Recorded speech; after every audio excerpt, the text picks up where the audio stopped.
magacaygu waxaa la yiraahdaa Sacdiye Shariif Xasan waxaan ahay hooyo Soomaaliyeed oo ku nool Doolow waxaan beeraa geedaha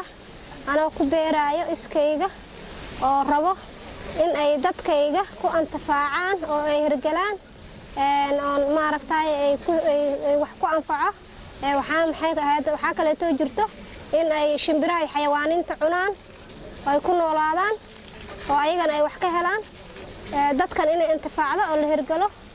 ayaan rabaa waxaan u beeray saas oo maaragtay aan u hagaajiyay waxa igu kalifay in aan maaragtay faa'iidooyin badan ay leedahay dhirta oo dad iyo duunyaba ay u leedahay dhirta faa'iidooyin badan sidaas awgeed ayaa igu dhalatay geedaha aan talaalay muriidi beydaan saytuun cambo maxaan ku raadaa geed hindi muriidi geeda badan baa ka mid ah sida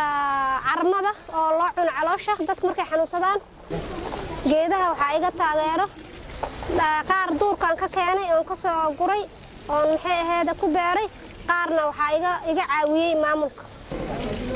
way jiraan dad xitaa ani waxa jira oo iga qaatay oo masaajidada geeyay geeda badan oo ani halkan ku beeray ilaa 1500 oo geed ayaa aniga sadaqaystay oo masaajidada aan geeyay iyo madarasooyinka iga qaatay wax aan lacag ahaan ku gatayna ma laho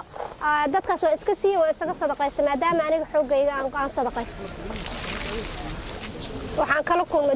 dad waxa ay dhibay duunyo dhowr jeer ba beertan hadda iga halowday oo ari iga cuno iga dhameystay dadka ariga lahaana aan isku dagaalnay oo xitaa heer dacwadeed aan isku gaarnay oo dadkii ariga lahaana iga cishanayno xitaa mar dagaal ku galay xitaa mar la igu daqray deegaanka waxa lagu ilaalin karaa in lala joogo oo la ilaaliyo oo laga celiyo xayawaanka iyo wax alla wixii dad xitaa haleynaya jiro oo jajabinaayo oo dan ka lahayn haweenka Soomaaliyeed waxaan ugu baaqayaa in ay ayagana ay dhirta qaataan oo guryahooda ku beertaan oo ka celiyaan xayawaaninta dhirta waa wax aad u muhiim ah